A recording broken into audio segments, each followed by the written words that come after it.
Alright, so I have a OS Max here.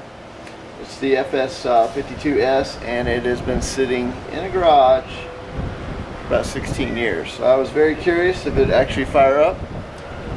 Just got done priming it, ran it without the glow plug on it. Looks like it got a little bit of fuel finally up to it. Turns out good, sounds pretty good. It's definitely got compression.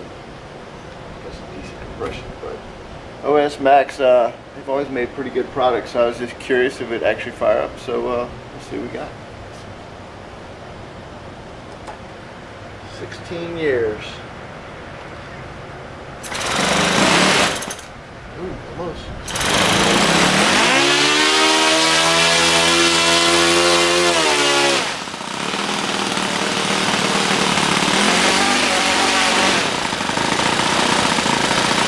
Not too bad.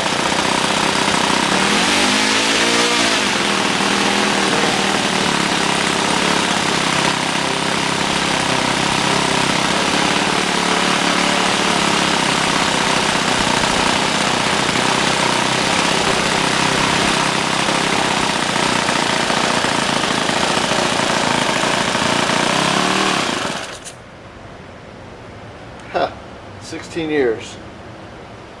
Not too bad. Next up is getting the radio all set up and take this bad boy for a test flight. Check everything over since it's been sitting in a hot garage for a bunch of years. Make sure everything's up and going. But other than that, not too bad.